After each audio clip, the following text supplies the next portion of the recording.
কোরিয়ার এক অভিশপ্ত বাড়ি, যেটি ভালোবাসার স্মৃতি হওয়ার বদলে হয়ে উঠেছে এক মৃত্যুফাঁদ। এই বাড়িতে থাকা তো দূরের কথা, যে এক বাড়ির ভেতরে প্রবেশ করে তার মৃত্যু না হওয়া পর্যন্ত বাড়ির অভিশাপ তার পিছু ছাড়ে না। কথিত আছে এই বাড়ি এক ব্যক্তি তার প্রিয় স্ত্রীকে উপহার দেওয়ার জন্যই নির্মাণ করেছিল, কিন্তু অবাক করা বিষয় হলো উপহার দেওয়ার আগেই সে নিজেই নিজেকে শেষ করে দিয়েছে। কেন এমনটা ঘটলো? প্রতিটি ইট আর দেয়ালে যেন লুকিয়ে আছে ভয়ঙ্কর এক রহস্য। কি এমন অশুভ শক্তি এই বাড়িকে গ্রাস করেছে, যা আজও বহু মানুষের মনে প্রশ্ন জাগায়? ঘটনাটি যেমন ভয়ের তেমনই রহস্যের, তাই সাহসী হলেই ভিডিওটি কন্টিনিউ করবেন বন্ধুরা। আজ আপনাদের নিয়ে চলে যাব কোরিয়ান এক ভয়ঙ্কর ঘটনায়। তাহলে চলুন বন্ধুরা, চলে যাওয়া যাক ভয়ানক দুনিয়ায়, যেখানে আপনার ভয় করবে। তার আগে চ্যানেলটি অবশ্যই সাবস্ক্রাইব করে ফেলুন। ঘটনার শুরুতে আমরা চারজন ছেলে মেয়েকে দেখতে পারি, যারা জঙ্গলের পাশে একটা সুন্দর বাড়িতে যায়। তাদের নাম হচ্ছে মেজিন, ইউরা, জিনরা আর হিনসুক। তারা ছিল মূলত একটা গ্যাং। তাদের কথাতে আমরা বুঝতে পারছিলাম যে তারা এখানে কাউকে খুঁজতে এসেছে। আমরা দেখতে পারছিলাম সবাই ঘরে প্রবেশ করলেও হিংসুক তা করছিল না। সে বলছিল ঘর থেকে যদি কেউ পালিয়ে যায় তাকে নাকি সে ধরবে। এদিকে ঘরের ভেতর কোনো বিদ্যুৎই ছিল না, জিনিসপত্রগুলো ভেঙে চুরেছিল। বাহিরে হিংসুক নিজের মোবাইল দিয়ে সেলফি তুলছিল। সেলফিটা জুম করে দেখতে গেলে সে দেখতে পায় জঙ্গলে তার পেছনে কেউ একজন রয়েছে, যদিও সে পেছনে চেয়ে কাউকেই দেখতে পারছিল না। সে যখন আবার সেলফিটা জুম করে দেখে তখন সেখানেও কিছু ছিল না। সে ভাবে এটা হয়তো তার হ্যালুসিনেট। এদিকে বাড়ির ভেতরে একটা ঘরে ছিল মেজিন। তার কানে হঠাৎ করে কি যেন একটা শব্দ ভেসে আসে, যেটা আসছিল সামনে থাকা একটা আলমারির ভেতর থেকে। সে যখন আলমারিটা খুলতে যাবে, ভয়ে ভয়ে খুললেও সেটার ভেতরে কিছুই ছিল না। সে জানালা দিয়ে দেখতে পারছিল নিচে হিংসুক দোলনায় বসেছিল, কিন্তু তার পাশে একটা ছায়া ছিল এবং তার সাথে সাথে মনে হচ্ছিল তার পেছনেও যেন কেউ একজন রয়েছে, কেননা তার চুল বাতাসে উঠছিল। ইউরা এসে তাকে ভয় দেখাচ্ছিল। বন্ধুরা, আসলে তারা এখানে এসেছে একটা মেয়েকে খুঁজতে, যার নাম ইয়াংসু। সেই মেয়েটি তাদের গ্যাংয়েরই একজন ছিল। এখন এই বাড়িতে ঢোকার পরে তাদের সাথে কিছু অ্যাবনর্মাল ঘটনা ঘটতে শুরু করে। তারা সবাই মনে করে হয়তো ইয়াংসু তাদেরকে ভয় দেখানোর চেষ্টা করছে। তাই সবাই তখন একটা রুমে চলে যায়, যেটা খুবই ভয়ঙ্কর এবং অন্ধকার ছিল, এবং তারা বুঝতে পারে যে হয়তো সামনেই রয়েছে ইয়াংসু, কিন্তু তাদের ডাকে সে সাড়া দিচ্ছিল না। জিনরা মোবাইলের ফ্ল্যাশ লাইটটা অন করতেই তাদের সামনে এসে হাজির হয় ভয়ঙ্কর এক শয়তান, যা দেখে তারা সবাই বাড়ি থেকে পালিয়ে যায়। এরপর আমরা দেখতে পারি একটা ঘরে একটা মহিলা ঘুমাচ্ছে। ঘুম থেকে ওঠার পর সে চমকে যায়। চমকে যাওয়ারই কথা, কারণ তার প্রাণ প্রিয় হাজব্যান্ড নিজেই গলায় দড়ি দিয়ে ফেলেছিল, কিন্তু তার চোখগুলো একদমই ছিল না।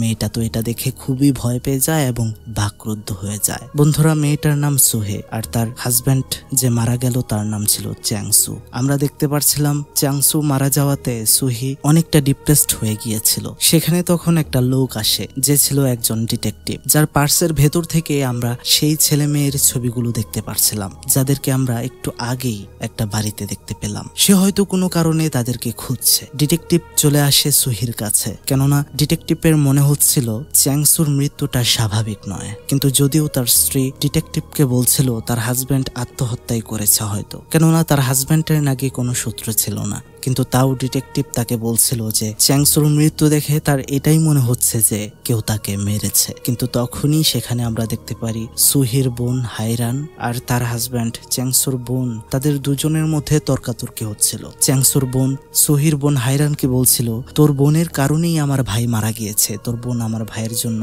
একটা কাল ছিল। এখন এই ব্যাপারটা এতটাই খারাপ হয়ে যায় যে হাইরান গিয়ে চ্যাংসুর বোনের উপর অ্যাটাক করে দেয়। সেখানে তাদেরকে ফেরানোর জন্য সুহি যায়, কিন্তু ধাক্কা লেগে সে পড়ে যায়। এতে তার মিসক্যারেজ হয়ে যায়, অর্থাৎ সে প্রেগনেন্ট ছিল। তাকে হাসপাতালে নিয়ে যাওয়ার পর সে কোনো রকম সুস্থ হয়, কিন্তু দিন শেষে তার হাজব্যান্ডকেও সে হারায় এবং তার বাচ্চাকেও। সে এতটা একা হয়ে গিয়েছিল যে রাতে ঘুমানোর সময় সে তার আলট্রা করার রিপোর্টটা নিয়েই ঘুমাচ্ছিল। তখনই তার ঘরের বাহির থেকে কিছু একটার আওয়াজ আসছিল। উঠল। সে উঠে দরজাটা খুলতে যায়। সে দরজাটা খোলার আগেই তার ফোনে একটা উকিলের কল আসে। পরের দিন সকালে আমরা দেখতে পারি তারা দুই বোন একটা উকিলের কাছে গিয়েছে। সেখানে উকিল তাদেরকে জানায় যে চ্যাংসু মারা যাওয়ার আগে সুহির নামে কিছুটা প্রপার্টি এবং একটা বাড়ি বানিয়ে রেখে গিয়েছে, যেটা কখনোই সে বলেনি সুহিকে, কেননা চ্যাংসু চাইছিল এটা তার ওয়াইফকে সে গিফট করবে, কিন্তু তা তো আর হলো না। আমরা দেখতে পাচ্ছিলাম এটাই হচ্ছে সেই বাড়িটা যেটার ভেতরে ভয়ঙ্কর কিছু রয়েছে। কিন্তু আজব বিষয় হলো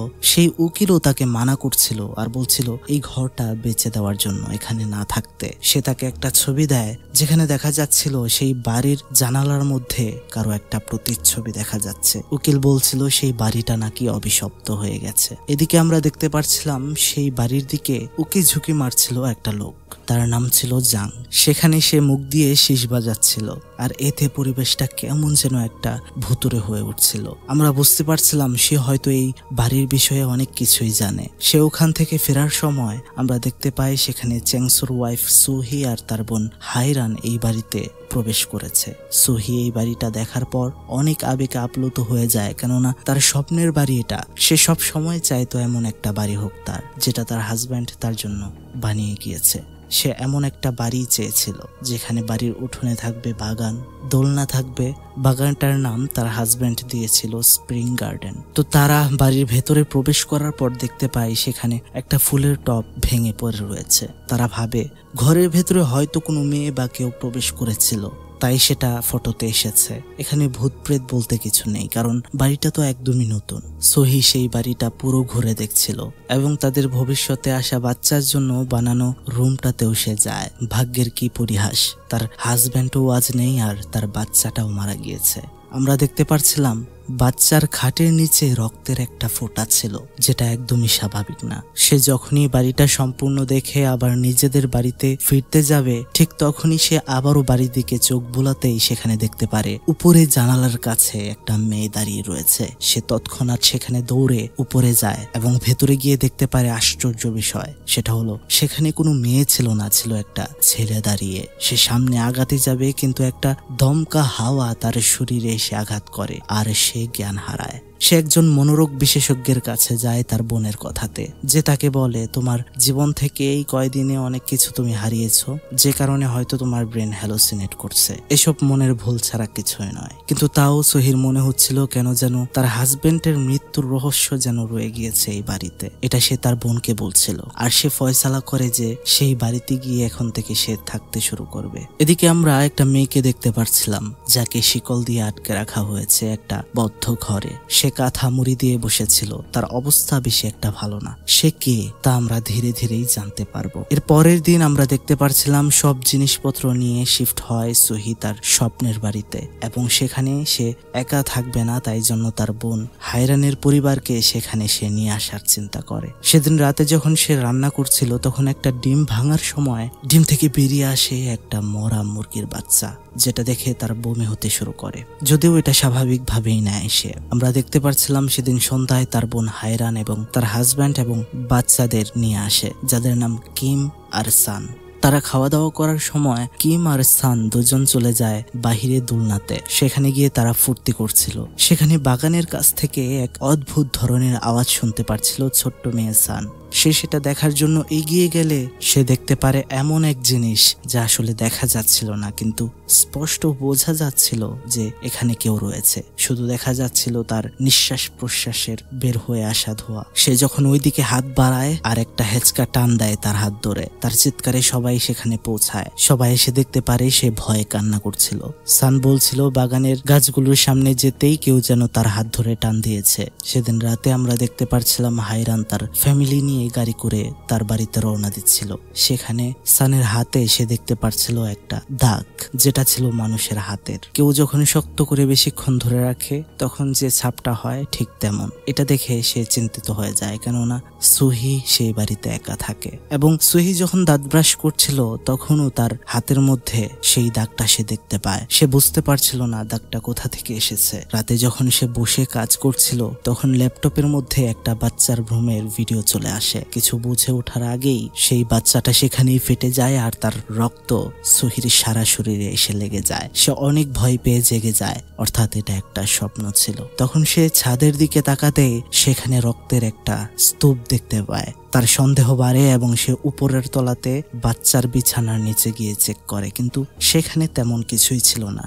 সে ঘরের বাইরে বের হতেই তার মনে হয় কেউ একজন যেন সামনের রুমটাতে চলে গেল, আর ওখানে সে গিয়ে দেখতে পায় সেখানে বসে রয়েছে স্বয়ং তার হাজব্যান্ড চ্যাংসু। এটা দেখে সে অবাক হয়ে যায়। সে তার হাজব্যান্ডের সাথে কথা বলতে চায়, কিন্তু সেখানেই ঘটে অঘটন। একটা পিঁপড়া তার চোখের ভেতর প্রবেশ করে আর সাথে সাথে তার মুখের আকৃতি চেঞ্জ হতে শুরু করে। চ্যাংসু তার কথার জবাব না দিয়ে তার একটা হাতের আঙুল বাঁকিয়ে দেয়, সাথে সাথে সুহির হাতও ভেঙে যায় আর ধীরে ধীরে তার ভেতর থেকে হাজার হাজার পিঁপড়া বের হতে শুরু করে। তখনই সে জেগে ওঠে, অর্থাৎ এটাও একটা স্বপ্ন ছিল। আসলে বন্ধুরা, সে স্বপ্নের ভেতরেই স্বপ্ন দেখছিল। তখন সে আবারও উপরতলা থেকে বাচ্চার সেই রুম থেকে আওয়াজ পাচ্ছিল। সেখানে সে যায়, ভালো করে সবকিছু খুঁজে, কিন্তু তারপরও কিছু পায় না। শুধু পায় একটা প্রেগন্যান্সি কিট, যেটা তো তার ছিল না, কিন্তু সেটা পজিটিভ ছিল। এটা তার ছিল না, তাহলে কার ছিল? এটা ভাবতে ভাবতেই পাশে থাকা দেয়ালে তার ছবিটার কাঁচটা হঠাৎ ভেঙে যায়। সেখানে গিয়ে সেটা সে দেখতে গেলে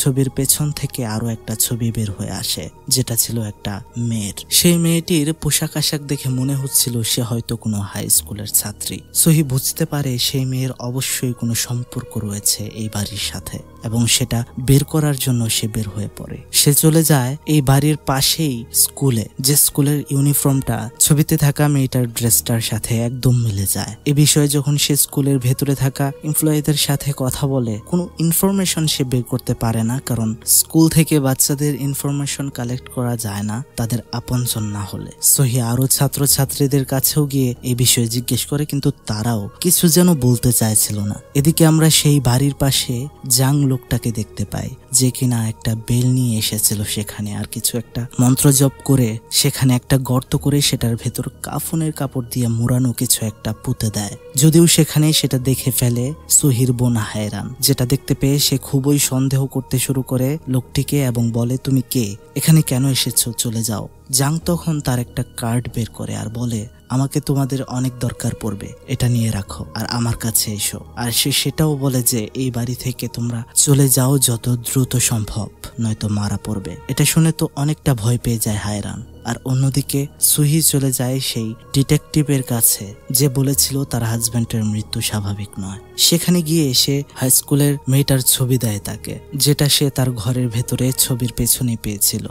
এখন সেটা ডিটেকটিভ দেখার পর তাকে জানায় এই মেয়েটার নাম ইয়াংসু, যে কিছু মাস যাবত নিখোঁজ, আর সেই ডিটেকটিভ এই মেয়েটাকেই খুঁজছে। ডিটেকটিভ একটু অন্যদিকে ফোনে কথা বলতে যাওয়ায় সহি ডিটেকটিভের কাছে থাকা ডায়েরির ভেতরে দেখতে পায় সেই ছবিটা, যেখানে কয়েকটা ছেলে মেয়ে ছিল, আর যে ছেলে মেয়েগুলোকে আমরা দেখতে পেয়েছিলাম ঘটনার শুরুতেই, সেই ছবির মধ্যে নিখোঁজ হওয়া ইয়াংসু মেয়েটাও ছিল।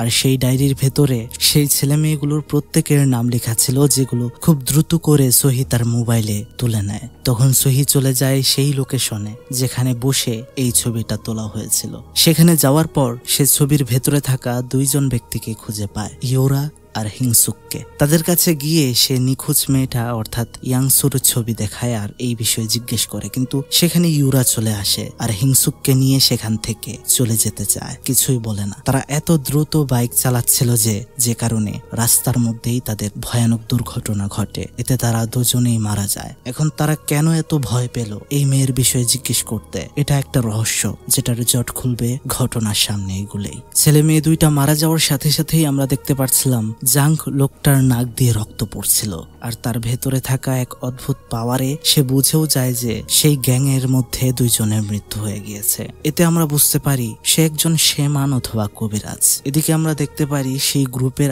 আরেকজন জিনরা যার সাথে দেখা করতে যায় সহি, কিন্তু সহিকে দেখেই যেন পালিয়ে যাচ্ছিল জিনরা, কিন্তু সে পালাতে গিয়েও পালাতে পারে না, কেননা সামনে রাস্তা ছিল না। সহি তাকে বলছিল, দেখো আমি তোমাকে কিছুই করতে আসিনি, আমি শুধু একটা তথ্য জানতে চাই। সে তার হাজব্যান্ড কাসনোর ছবি জিনরাকে দেখায় আর বলে, একে কি চেনো? জিনরা না করে দেয়, কেননা সত্যি সে কাসনোকে কখনোই দেখেনি। ওখান থেকে যখন বের হয়ে আসছিল জিনরা, সহি তার কাছে থাকা ছাতাটা জিনরাকে দিয়ে দেয়, কেননা বাহিরে বৃষ্টি পড়ছিল। জিনরা যেতে যেতে একটা সিগারেট জ্বালাতে যায়, কিন্তু তার মনে হয় তার পেছনে যেন কেউ তাকে ফলো করছে, কেউ রয়েছে, যদিও সেখানে কেউ ছিল না। তার সন্দেহ হয়, তাই সে সেখানেই সুহির দেওয়া ছাতাটা ফেলে দেয় আর চলে যায় তার বাড়িতে। কিন্তু আজব বিষয় হচ্ছে, তার ঘরের দরজার সামনে সে সেই ছাতাটাকেই দেখতে পায়, যেটা সে কিছুক্ষণ আগেই বাহিরে ফেলে দিয়েছিল। এটা কিভাবে সম্ভব? সে দ্রুত দরজাটা খুলতে চেষ্টা করে, কিন্তু দরজাটা খুলছিল না। পেছন থেকে এক ভয়ঙ্কর শব্দ হচ্ছিল।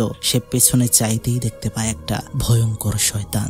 সে বাঁচতে দৌড়ে সেখান থেকে সিঁড়ি দিয়ে নিচে নামতে চাইবে, দেখতে পারে সিঁড়ির নিচেও রয়েছে একটা ভয়ঙ্কর শয়তান। সে এতটাই ভয় পেয়ে যায় যে সে জানালা দিয়ে উপর থেকে লাফ দিয়ে নিচে নেমে যায়। খুব বিভৎস ভাবে সে ব্যথা পায়, তাও সে উঠে সোজা হয়ে দাঁড়ায়, কিন্তু উপর থেকে সহির দেওয়া সেই ছাতাটা তার মুখ বরাবর এসে একদম ভেতরে ঢুকে যায়, আর এতে তার খুব বিশ্রী ভাবেই মৃত্যু হয়। এদিকে বাড়িতে সুহি যাওয়ার পর তার বোন তাকে বলে যে একটা লোক এসেছিল যে বাড়ির আঙিনাতে কিছু একটা পুঁতে দিয়ে গিয়েছে।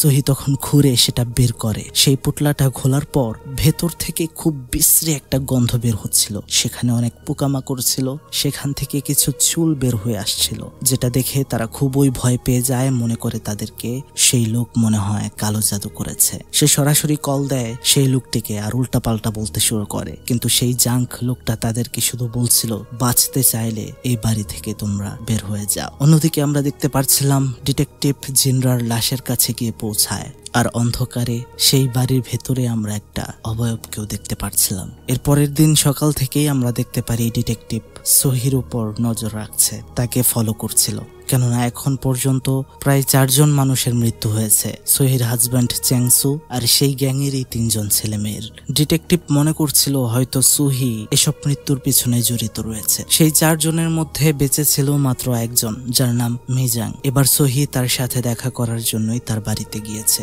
সে যখন ঘরের ভেতরে প্রবেশ করে, সে দেখতে পারে পুরো ঘরের ভেতরে তাবিজ কবচ লটকানো, আর তখন সেখানে মিজেনকে দেখানো হয়, যাকে আমরা দেখতে পেরেছিলাম একটু আগে সে শিকলে বাধা অবস্থায় ছিল। মিজেং সহির সাথে দেয়ালের ওপার থেকে কথা বলছিল। সহি যখন তাকে ইয়াংচুর বিষয়ে জিজ্ঞেস করে, তখন মিজান অনেক ভয় পেয়ে যায়। সে বলছিল আমার কোনো দোষ নেই। সে বলতে থাকে পুরো ঘটনা রহস্যের কিছুটা। আমাদেরকে দেখানো হয় অতীতে, যেখানে সবার প্রথমে মিজেং এর সাথেই বন্ধুত্ব হয়েছিল ইয়াংসুর। এই মিজাং নামের মেয়েটাই ইয়াংসু নামের মেয়েটিকে তাদের গ্রুপের সাথে পরিচয় করিয়ে দেয় এবং বলে তাদের গ্রুপে যুক্ত হওয়ার জন্য। আর তাদের গ্রুপ মানেই নেশা করবে, খারাপ কাজ করবে আর উন্মাদ চলাফেরা করবে। কিন্তু ইয়াংসু ছিল একটা সাধারণ মেয়ে। সে গ্রুপের ছেলে মেয়ের সাথে সে কোনোভাবেই মানিয়ে উঠতে পারছিল না, কিন্তু সবাই তাকে জোর করে একদিন প্রচুর নেশা পানি করায়। সে যখন অনেক ড্রাঙ্ক হয়ে যায়, সবাই তাকে মিলে একটা অ্যাপার্টমেন্টে বন্দি করে রেখেছিল। দিন যেতে থাকলে সে সেখান থেকে পালাতে চাইলেও তাকে আটকে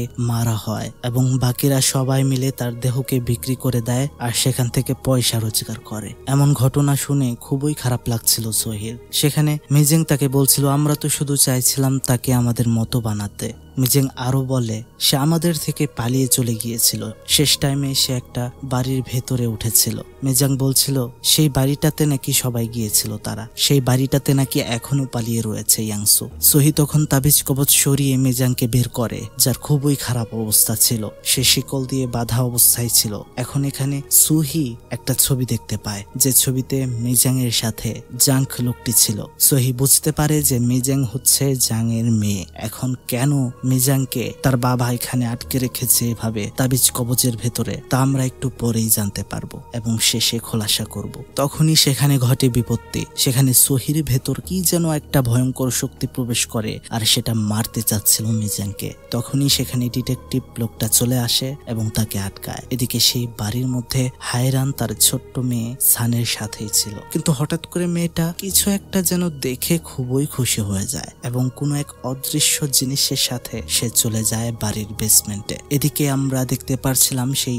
ডিটেকটিভ সহিকে অ্যারেস্ট করে ফেলেছিল। তাকে গাড়ি করে নিয়ে যাওয়া হচ্ছিল পুলিশ স্টেশনে। সেখানে সহি বারবার বলছিল যে আমি মিজেংকে মারতে চেষ্টা করিনি, আমার ভেতরে অন্য কিছু ছিল তখন, যদিও সেটা একদমই বিশ্বাস করছিল না ডিটেকটিভ। তাকে সে বলছিল সেই ছেলে মেয়েদের গ্রুপের 3 জনই মারা গিয়েছে, আর সব প্রমাণের ভিত্তিতে তুমি তাদের সাথে দেখা করার পরেই তাদের মৃত্যু হয়ে গিয়েছে, এবং জিনরা ছেলেটার যেভাবে মৃত্যু হয়েছে সেখানে তোমার ছাতা পাওয়া গিয়েছে যেটা দিয়ে তার মৃত্যু হয়েছিল। এখন এইসব শোনার পর সাথে সাথেই একটা ভীষণ দেখতে পায় সুহি, যেখানে সে স্পষ্ট দেখতে পারে যে তার বাড়িতে থাকা ইয়াংসুর আত্মা তাকে দিয়ে সবাইকে মারিয়েছে। কিন্তু ইয়াংসু মেয়েটা মারা গেল কিভাবে, আর তার বাড়িতেই কেন সে বসবাস করছে? এটা ভাবতে ভাবতে তখনই তার কাছে তার বোনের ফোন আসে। সেখান থেকে বলা হয় আমার মেয়ে সানকে খুঁজে পাওয়া যাচ্ছে না। সহি ডিটেকটিভকে বলছিল যে আমার বাড়িতে সমস্যা হয়েছে, আমাকে যেতে হবে, যেতে দিন। কিন্তু সেটা কোনোভাবেই মানছিল না ডিটেকটিভ, তাই সে ইচ্ছে করে গাড়িটা অ্যাক্সিডেন্ট করিয়ে দেয় এবং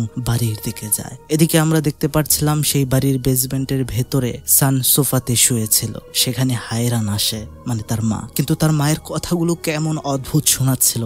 সে তখনই চিল্লাতে শুরু করে। আসলে বন্ধুরা, এটা হায়রান ছিল না, অর্থাৎ তার মা ছিল না, এটা তো ছিল শয়তান যে হায়রানের রূপ ধরে এখানে এসেছে। আসল হায়রান তো ছিল উপরে, সে জানেই না তার মেয়ে কোথায়। আসল হায়রান খুঁজতে খুঁজতে সেই বাড়ির বাচ্চার রুমে চলে যায়, যেখানে গিয়ে সে দেখতে পারে আরেক ঘটনা। বাচ্চার বিছানার উপরে রক্ত ভেসে যাচ্ছিল। তখনই বেসমেন্ট থেকে একটা শব্দ আসে, সেও চলে যায় বেসমেন্টের দিকে। এদিকে বাসায়ও চলে আসে সহি। সাথে সাথে বাড়িতে যেন একটা ঝড় শুরু হয়ে যায়। তারা 2 বোন চেষ্টা করছিল সেই বেসমেন্টের দরজা খুলতে, কিন্তু পারছিল না। জিনিসপত্র উড়ে এসে তাদের শরীরে লাগছিল। হঠাৎ করে একটা কাচের জিনিস হায়রানের গলাতে এসে আঘাত করলে সে বেহুশ হয়ে যায়। কিন্তু হঠাৎ করেই সেখানে আবার লাইট অফ হয়ে যায় আর বেসমেন্টের দরজাটা শব্দ করে খুলে যায়। সহি ভেতরে ঢোকার পর দেখতে পারে ফ্লোরের মধ্যে বসে রয়েছে সান, আর সেখানে ছাদের মধ্যে ছিল অনেক অনেক রক্তের দাগ। সে একটু সামনে আগাতেই সেটা দাঁড়িয়ে ওঠে এবং তার দিকে তাকায়। চোখগুলা ঘোলা এবং ছিল একদম কালো বর্ণের। সে সানের দিকে এগিয়ে যেতেই একটা অদৃশ্য শক্তি সহিকে আগাতে দিচ্ছিল না। সহি তখন বলছিল আমি জানি তুমি ইয়াংসু, তুমি কিভাবে মারা গেলে, আর কেনই বা মারা গেলে, আমার স্বামীকে কেন মারলে বলো। ঠিক তখনই একটা অদৃশ্য শক্তি তার গলাতে চাপ দেয়। সে যখন ছাদের দিকে তাকায়, উপর থেকে একটা রক্তের ফোঁটা তার চোখে এসে পড়ে। তার সাথে সাথেই তার সামনে সমস্ত রহস্যের জট খুলতে শুরু করে। বন্ধুরা, সে দেখতে থাকে অতীত। আসলে বন্ধুরা, ইয়াংসু যখন সেই ছেলে মেয়েদের কাছ থেকে বাঁচতে পালিয়ে গিয়েছিল, তখন তার যাওয়ার মতো কোনো জায়গা ছিল না। সে নিজে নিজেকে শেষ করতে চেষ্টা করছিল, যেখান থেকে তাকে বাঁচিয়ে আনে চ্যাংসু। মেয়েটির অবস্থা খুবই খারাপ ছিল। এটা দেখে সে তার নতুন বাড়িতে মেয়েটাকে এনে রাখে, যদিও তখন সেই বাড়িটার কাজ সম্পন্ন হয়নি। ইয়াংসুর জ্ঞান ফিরলে সে তার সাথে ঘটা সব ঘটনা চ্যাংসুকে খুলে বলে, এবং এই বাড়িতেই সে থাকতে শুরু করে। কেননা তার পরিবার বলতে কিছুই ছিল না। তাদের মধ্যে একটা বন্ধুসুলভ সম্পর্ক হয়ে যায়। ধীরে ধীরে সেটা মোড় নেয় অন্য সম্পর্কে, যেখানে তাদের মধ্যে ফিজিক্যাল সম্পর্ক হয়ে যায়। ইয়াংসু জানতো চ্যাংসু বিবাহিত, আর এই বাড়িটা তার স্ত্রীর জন্য সে বানাচ্ছে। এসব জেনে তো সে এই সবের উপর থেকে সরে আসার কথা ছিল, কিন্তু উল্টো সে চেষ্টা করছিল কিভাবে চ্যাংসুর জীবনে সে সারা জীবন থেকে যেতে পারে। সে তো সহ্যই করতে পারতো না সহিকে, তাই চ্যাংসুর সাথে থাকা সহির ছবিকে সে একদিন নষ্ট করছিল বসে বসে, যেটাই সে দেখে ফেলে চ্যাংসু। এটা দেখে সে ইয়াংসুকে বাড়ি থেকে বের করে দেয়, কেননা তার আসল ভালোবাসা ছিল সহি। ইয়াংসুকে বের করে দেওয়ার কিছুক্ষণ পরে সে আবারও সেই বাড়িতে ব্যাক আসে আর একটা খবর দেয় চ্যাংসুকে। সে জানায় যে সে প্রেগনেন্ট হয়ে গিয়েছে। কিন্তু বন্ধুরা, এই বাচ্চাকে কোনোভাবেই মানতে চাইছিল না চ্যাংসু। সেই ইয়াংসুকে অনেক অপমান করে, যে কারণে ইয়াংসু একটা চাকু নিয়ে নিজেই নিজের বাচ্চাকে নষ্ট করতে চেষ্টা করছিল। তখন তাদের দুজনের মধ্যে হাতাহাতি হয়। একসময় ইয়াংসু উপরতলা থেকে নিচে পড়ে যায়। সেখানে তার পেটের ভেতর ছুরি ঢুকে যায় আর সে জ্ঞান হারিয়ে ফেলে। চ্যাংসু তখন অ্যাম্বুলেন্স ডাকতে বাহিরে গেলে ইয়াংসুর জ্ঞান ফিরে আসে, আর সে এই অবস্থাতেই বাড়ি থেকে বের হয়ে আসে। কেননা যাই হোক, সে আর বাঁচতে চায় না, কারণ সে যাকে ভালোবাসলো তার কাছেও সে জায়গা পেল না। আর তার আগের জীবন কতটা খারাপ ছিল সেখানে তো আর ফেরার প্রশ্নই আসে না। সে কি করবে বুঝতে পারছিল না। সে দেখতে পায় সামনে একটা বাগান তৈরির জন্য খনন কাজ চলছে, এবং সে সেখানে জীবিত অবস্থাতে গিয়েই গর্তের মধ্যে শুয়ে পড়ে। আর ওয়ার্কাররা না জানার কারণে সেখানেই তৈরি হয় বাগান, অর্থাৎ তার উপরেই তৈরি হয়েছিল এই স্প্রিং গার্ডেন। যাই হোক, এসব এতক্ষণ দেখতে পারে সোহি, আর ওদিকে বাড়িতে চলে আসে জ্যাং। সে সেই গার্ডেন আর বাড়ির সামনে একটা পড়া পানি দিয়ে দাগ কাটে আর সেখানে মন্ত্র বলে একটা খুঁটি পুঁতে দেয়। এতে আমরা দেখতে পাচ্ছিলাম সাংয়ের শরীর ছেড়ে দিতে বাধ্য হয় ইয়াংসুর শয়তান। তখনই সেখানে বেসমেন্টে চলে আসে জ্যাং, আর সেখানে তৈরি হয় এক অস্থিরতম পরিবেশ। মন্ত্র বলে জ্যাং সে অদৃশ্য ইয়াংসুর শয়তানকে মারার চেষ্টা করছিল, কিন্তু সেটা এতটাই শক্তিশালী ছিল যে জ্যাং এর ঘাড় মুটকে সেখানেই তাকে একদম শেষ করে দেয়। সোহি সানকে নিয়ে সেখান থেকে কোনো রকমে বের হয়। সে দেখতে পারে হায়রান অজ্ঞান হয়ে পড়ে রয়েছে। হায়রানের হুঁশ আসলে সে অদ্ভুত ভাবে সোহিকে বলছিল, আমার সন্তান আমার কাছে ফিরিয়ে দাও। এতে সোহিও বুঝে যায় তার বোনের ভেতরে অলরেডি প্রবেশ করে ফেলেছে ইয়াংসুর শয়তান। সোহি তখন সানকে নিয়ে কোনোভাবে বাড়ির বাহিরে যায়। পজেস হওয়া হায়রান একটা চাকু নিয়ে ভয়ঙ্কর ভাবে এগিয়ে আসছিল তাদের দিকে মারতে, কিন্তু সে মারতে পারে না, কেননা কোনো এক পবিত্র শক্তি যেন তাকে বাধা দিচ্ছে। আসলে জাং এখানে যে কবিরাজি করে এরিয়াটা দিয়েছিল এটার বাইরে বের হতে পারছিল না কোনোভাবেই শয়তান ইয়াংসু। তখন সে বলতে থাকে তার আরেকটা কষ্টের কথা। সে বলে, আমার পৃথিবীতে কেউ নেই। চ্যাংসু কথা দিয়েছিল আমাকে সে তার পরিবারের সদস্য বানাবে, সে আমাকে ভালোবাসবে, কাছে রাখবে, কিন্তু সে সেটা করেনি, যে কারণে আমার এখনো শান্তি হয়নি। এটা বলে সে সোহির বোন অর্থাৎ হায়রানের উপর চাকু দিয়ে মারতে শুরু করবে। তখনই সেখানে সোহি গিয়ে আটকায় থাকে আর বলে, তোমার সাথে যা হয়েছে সবগুলোই হয়েছে অন্যায়। আমি আমার পরিবারের হিস্সা তোমাকে বানাতে চাই, তুমি যা চাইবে তাই হবে, কিন্তু প্লিজ আমার বোনকে ছেড়ে দাও। তখন সে জড়িয়ে ধরে তার বোনকে, আর কল্পনার জগতে ইয়াংসু তাকে জড়িয়ে ধরে। আমরা দেখতে পাচ্ছিলাম সেখানে তখনই পুলিশ চলে আসে, ডিটেকটিভ চলে আসে, ঝড়ো হাওয়া বইতে শুরু করে। বোঝা যাচ্ছিল হয়তো এবার শান্ত হয়েছে ইয়াংসুর শয়তান, কিন্তু না। কিছুদিন পর আমরা দেখতে পারি সেই বাড়িতে একাই থাকতে শুরু করেছে সোহি, আর সে হঠাৎ করে প্রেগনেন্ট হয়ে গিয়েছে, যেটা তো হওয়া পসিবল না। এরপর আমরা দেখতে পারি সেই বাড়ির সামনে এসে পৌঁছেছে মেজিং, যে বেঁচে গিয়েছিল ইয়াংসুর হাত থেকে। মেজিং অপলক দৃষ্টিতে তাকিয়েছিল জানালার দিকে, সোহির দিকে, আর আমরা দেখতে পাচ্ছিলাম মেজিং ধীরে ধীরে সেই বাড়ির ভেতরে প্রবেশ করছে। আসলে বন্ধুরা, জ্যাং কবিরাজ যে এরিয়া এখানে দিয়েছিল তার বাইরে ইয়াংসু আর কখনোই বের হতে পারবে না, কাউকে শেষও করতে পারবে না। তাই সে এবার মেজিংকে এখানে ডেকেছে তাকে শেষ করার জন্য। আর সোহি যে এখানে প্রেগনেন্ট হয়েছে তার ভেতরে আসলে কোনো বেবি নেই, সেটা হচ্ছে স্বয়ং ইয়াংসুর শয়তান।